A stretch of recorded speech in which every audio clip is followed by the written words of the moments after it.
तो आज साइंस को टॉपिक है कार्य ऊर्जा तथा शक्ति वर्क एनर्जी और पावर। कल मैंने बल गति का वीडियो तो रिकॉर्ड कर लिया था पर वो डिलीट हो गया।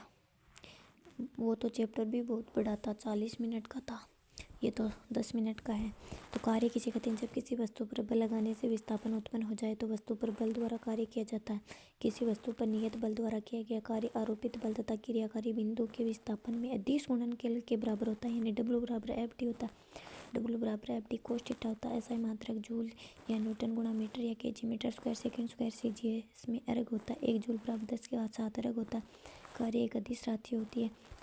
किए गए कार्य के प्रकृति धनात्मक कार्य यदि कोण थीटा बराबर 0 डिग्री हो तो कोस 0,1 होता है तो किया गया कार्य धनात्मक होता है। धनात्मक कार्य प्रदर्शित करता है कि बाह्य बल वस्तु की गति में सहयोग देता है। जब वस्तु गुरुत्व के अधीन स्वतंत्रता पूर्वक गिरती है तो गुरुत्व द्वारा किया गया कार्य धनात्मक होता है। ऋणात्मक कार्य यदि कोण थीटा बराबर 180 डिग्री कोस 180 बराबर -1 हो तो किया गया कार्य ऋणात्मक होगा। यह प्रदर्शित करता है कि बल की दिशा वस्तु की गति का विरोध करती है। घर्षण बल द्वारा किया गया कार्य ऋणात्मक होता है। जब यह गति का विरोध करता है कार्य पर ब्रेक लगाने पर बल द्वारा किया गया कार्य ऋणात्मक होता है। शून्य यदि कार्य थीटा बराबर 90 डिग्री हो तो किया गया कार्य शून्य होगा। एक समान वेग से गतिशील वस्तु पर कुछ बल द्वारा किया गया कार्य शून्य होता है। कण पर कुल बल शून्य हो तब कुल किया गया कार्य भी शून्य होगा। जब हम दीवार को धक्का लगाते हैं तो विराम होती है तो शून्य होता है कार्य। जब लोलन दोलन गति करता है तनाव बल के द्वारा किया गया कार्य शून्य होता है। जब इलेक्ट्रॉन नाभिक के चारों ओर गतिमान तथा आकर्षण बल द्वारा क्रिया करता है तो कार्य शून्य होता है, क्योंकि विस्थापन ही होता है ना, लास्ट में वही आ जाते हैं वापिस देना। जब उपग्रह पृथ्वी के चारों ओर गतिमान हो तथा गुरुत्वाकर्षण बल द्वारा किया गया कार्य शून्य होता है। यदि कुल्ली एक समान का क्षैतिज सतह पर ढोकर ले जाता है तब गुरुत्व के विरुद्ध किया गया कार्य शून्य होता है। एक व्यक्ति सूटकेस पकड़कर एक लिफ्ट में खड़ा है और लिफ्ट ऊपर की ओर जाती है तो लिफ्ट में निर्देश तंत्र सूटकेस का विस्थापन शून्य होता है, इसलिए कार्य भी शून्य होगा। परंतु धरातल के निर्देश तंत्र में सूटकेस ऊपर की ओर विस्थापित होता है अतः व्यक्ति द्वारा उस पर किया गया कार्य शून्य नहीं होगा। ये वस्तु 20 न्यूटन बल आरोपित करने पर 2 मीटर विस्थापित होते हैं। अधिकतम कार्य कितना होगा? W बराबर FD cos थीटा। अधिकतम कार्य के लिए थीटा 0 होता है तो cos 0,1 होता है तो 20 D तो 20 × 2 40 हो जाएगा।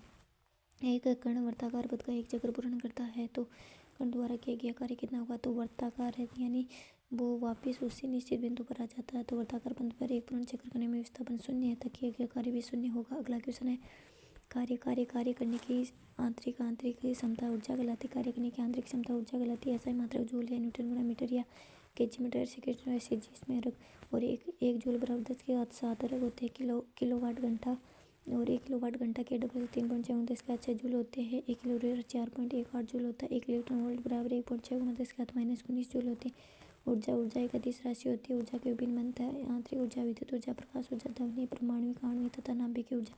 ऊर्जा के इन विभिन्न रूपों को एक रूप से दूसरे रूप में परिवर्तित किया जाता है। द्रव्यमान ऊर्जा संबंध आइंस्टाइन ने दिया था। द्रव्यमान ऊर्जा संबंध आइंस्टाइन के द्रव्यमान ऊर्जा श्रृंखला संबंध के अनुसार द्रव्यमान तथा ऊर्जा अंतर परिवर्तनीय अर्थात एक दूसरे में परिवर्तित हो जाती है। E बराबर mc²। m कण का द्रव्यमान, E प्रकाश का वेग, प्रकाश की चाल होती है 3 × 10⁸ मीटर प्रति सेकंड होती है। यांत्रिक ऊर्जा, गतिज ऊर्जा, स्थितिज ऊर्जा को सम्मिलित रूप से यांत्रिक ऊर्जा कहते हैं। परिगतिज ऊर्जा वस्तु में गति के कारण उत्पन्न ऊर्जा को गतिज ऊर्जा कहते हैं। जैसे चलती कार, चलती साइकिल, चलती हुई मोटर, फुटबॉल, बहता पानी, चलती हवा, बहता हुआ पानी कई वस्तुओं को अपने साथ दूर तक बहा ले जाता है। बहती हुई हवा भी वस्तुओं को उड़ा सकती है।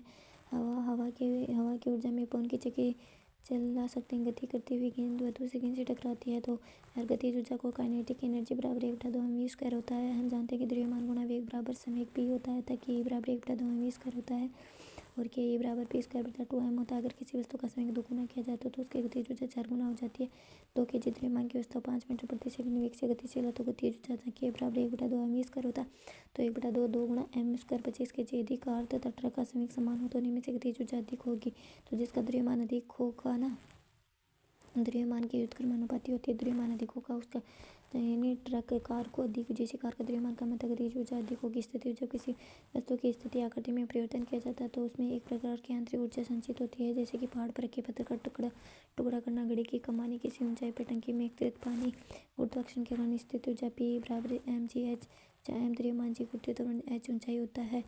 मेरे मुख्य प्रकाशीय ऊर्जा का रूप यांत्रिक ऊर्जा न यांत्रिक ऊर्जा क्या ऊर्जा का स्रोत वस्तु की गति स्थिति के कारण निहित होती है और यांत्रिक ऊर्जा 2 होती है। गतिज ऊर्जा, स्थितिज ऊर्जा भी यांत्रिक ऊर्जा में आती है। फिर चलती हुई गाड़ी, उड़ता हुआ पक्षी, गिरता हुआ पत्थर, तीर कमान इनमें स्थिति के कारण होता है। गतिज ऊर्जा चलती हुई गेंद, बहता हुआ पानी और स्थितिज ऊर्जा ऊंचाई पर रखा पत्थर, खींचा हुआ पत्थर होता है।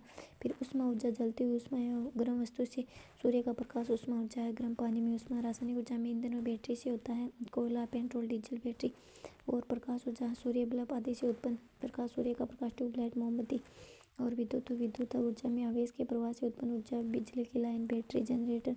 चुंबकीय ऊर्जा, चुंबक में निहित ऊर्जा, चुंबक, मोटर, जनरेटर। ध्वनि ऊर्जा, ध्वनि के कारण उत्पन्न ऊर्जा, वाद्य यंत्रों से निकलने वाली ध्वनि, थपथपाने आवाज। परमाणु ऊर्जा, परमाणु नाभिक के विखंडन या संलयन, परमाणु बम, परमाणु ऊर्जा संयंत्र आदि। संरक्षण का नियम, ऊर्जा संरक्षण, ऊर्जा को न तो बनाया जा सकता, न ही नष्ट किया जा सकता, लेकिन रूप परिवर्तित होता है। मतलब ऊर्जा संरक्षण कब है। और ऊर्जा रूपांतरण याद कर लियो, इम्पोर्टेंट ही। बल्ब या ट्यूबलाइट का विद्युत ऊर्जा को प्रकाश ऊर्जा में करते हैं। विद्युत हीटर विद्युत ऊर्जा को ऊष्मा में करता है। सोलर सेल प्रकाश ऊर्जा को विद्युत ऊर्जा में करता है।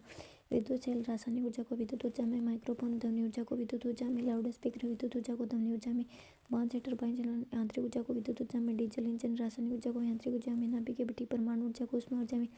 पवन चक्की यांत्रिक ऊर्जा को विद्युत ऊर्जा में। उज्ज्वल या विद्युत ज्वाला रासायनिक ऊर्जा को प्रकाश ऊर्जा या ऊष्मा ऊर्जा में। प्रकाश संश्लेषण प्रकाश ऊर्जा को रासायनिक ऊर्जा में। मोटर विद्युत ऊर्जा को यांत्रिक ऊर्जा में। जनरेटर डायनामो यांत्रिक ऊर्जा को विद्युत ऊर्जा में करता है। परंपरागत ऊर्जा के स्रोत और गैर परंपरागत वे स्रोत जो पृथ्वी के गर्भ में लाखों वर्ष पहले दबे हुए जीव जंतु या पेड़ पौधों से बने उच्च ताप और दबाव के कारण जीवाश्म ईंधन में बदल गए। पेट्रोल, डीजल, प्राकृतिक गैस, कोयला आदि जीवाश्म ईंधन है तथा काष्ठ ईंधन को ऊर्जा के परंपरागत स्रोत कहते हैं। ये ईंधन गैस नवीकरणीय है, यानी इनका भंडार सीमित है और एक दिन में खत्म भी हो जाएंगे। इनके जलने से कार्बन डाइऑक्साइड, सल्फर डाइऑक्साइड और नाइट्रोजन ऑक्साइड जैसे हानिकारक गैसें निकलती हैं जो वायु प्रदूषण, ग्लोबल वार्मिंग का कारण बनती है। अगला है कि गैर परंपरागत या वैकल्पिक ऊर्जा स्रोत। सूर्य, पवन, जल, जैव मात्रा, परमाणु भट्ठी, महासागर या भूगर्भ से प्राप्त ऊर्जा के स्रोत। परंपरागत या वैकल्पिक ऊर्जा स्रोत, तीन स्रोतों को बार बार उपयोग किया जा सकता था। इन्हें नवीकरणीय ऊर्जा स्रोत भी कहते हैं। ये स्रोत कभी समाप्त होने वाले नहीं होते हैं। और जैव मात्रा ऊर्जा, गोबर, रासायनिक गैस जैसे अपशिष्ट में बायोगैस संयंत्र लगाने हेतु सरकार द्वारा प्रोत्साहित किया जा रहा है। जैसे जैव मात्रा ऊर्जा, जल विद्युत ऊर्जा, नदियों द्वारा बड़े बड़े बांध बना करके इसमें पानी को ऊंचाई से टरबाइन पर गिराया जाता है। टरबाइन विद्युत संयंत्र से जुड़ा होता है जिसमें विद्युत ऊर्जा प्राप्त होती है। इस व्यवस्था को जल विद्युत संयंत्र कहते हैं। महासागरीय ऊर्जा, महासागरों में आने वाले ज्वार भाटा, तेज लहरों व धाराओं की ऊर्जा को भी विद्युत में बदला जा सकता है जिसमें महासागरीय ऊर्जा कहते हैं। भूगर्भीय ऊर्जा, पृथ्वी के गर्भ में जाने पर ताप में वृद्धि होती है, इससे तापीय ऊर्जा को विद्युत में रूपांतरित किया जा सकता है जिसे भूगर्भीय ऊर्जा कहते हैं। सौर ऊर्जा, ये एक प्रकाश के सौर पैनल की मदद से विद्युत ऊर्जा में बदलता है। पवन ऊर्जा, हवा की गति ऊर्जा को पवन चक्कियों की मदद से यांत्रिक ऊर्जा में बदला जाता है और फिर विद्युत ऊर्जा में परिवर्तित किया जाता है। शक्ति, कार्य करने की दर को शक्ति कहते हैं। P=W/T होता है। पुनः शक्ति के बारे में अधिक जानकारी के लिए विद्युत वाला टॉपिक पढ़े। अगला क्वेश्चन क्या देख रहा है, ये तो वापस से वही आ गया।